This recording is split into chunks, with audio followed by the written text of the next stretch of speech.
Morning.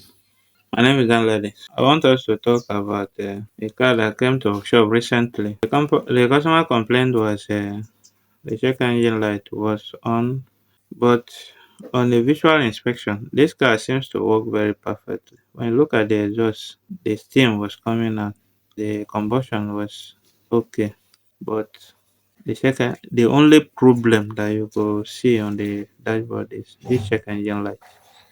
And they complain from the customer that now he used to buy more fuel than usual. The next thing for us is to plug in a scanner to know exactly where we are going. Once we plug in a scanner, we saw P0420 as catalytic system efficiency below threshold.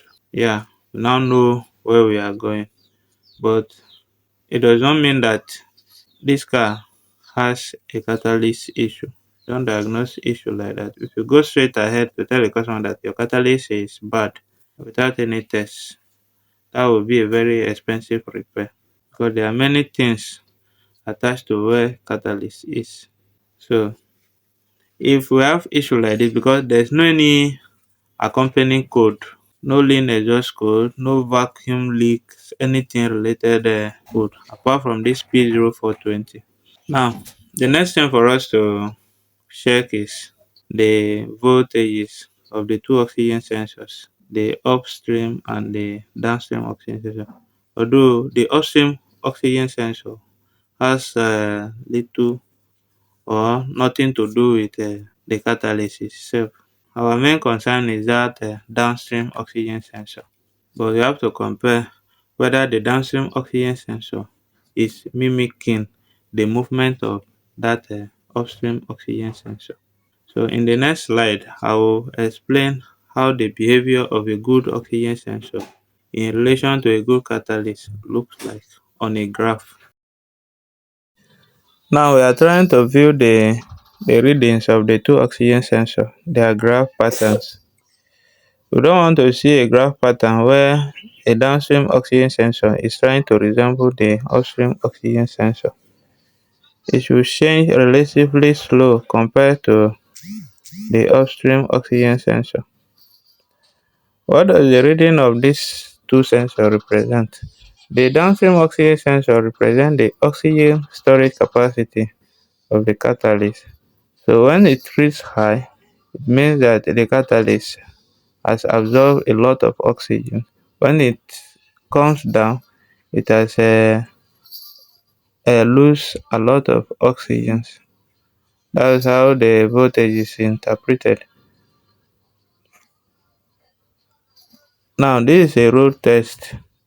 If you can see, it builds up, it releases, builds up, releases. I'm referring to the yellow lines. It builds up, it reduces, builds up, it reduces.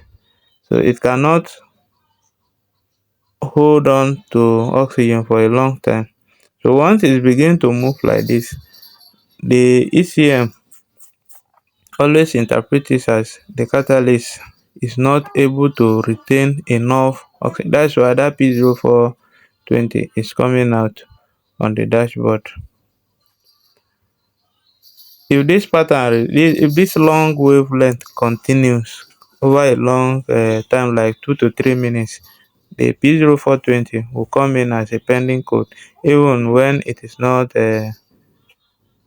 showing on the dashboard as a current code with check engine light on. So we have seen where this oxygen sensor was trying to tell us that the car, the catalyst was losing and building oxygen fast. Now we cannot just believe that the oxygen sensor, because it's not sluggish, because it's moving faster, the oxygen sensor doesn't have an issue. Some oxygen sensor can behave like that and still report falsely about the catalyst. So the next thing now is trying to replace this oxygen sensor with the one from a known good system to see if the pattern will change. Then if the pattern change, automatically we will know that we have oxygen sensor problem instead of a 400,000 naira catalyst. Let's see. Now, after replacing the oxygen sensor, from the list of a good oxygen sensor in the workshop, you now see that the movement of the graph now is restricted mostly between 0.6 to 0.8 volt. Whenever you see the wave comes down to zero, it will not bounce back and comes down like it used to do be before. It will only buffers. When it buffers, it will try to build back again gradually. So when you see it buffer, that means while driving, maybe I see hold up ahead and then mash brake. When I mash brake, I have to buffer, lose some of the oxygen a bit, then gradually build up again. That's how it works. Wait for a few minutes, a few seconds. Once I mash brake now, you see how it will lose, as if it lose, the voltage comes down to zero, then gradually moving up again to 0.8. A few seconds now, it happened. Yeah, this, I've matched the brake now. Now when it's building, it will be building gradually. So instead of bouncing up, it will not bounce, it will be building gradually. This is how a good sensor should work. With this kind of pattern, the car will never set P0420 again. Then when it bounce, it will bounce to 0.6 and goes back immediately.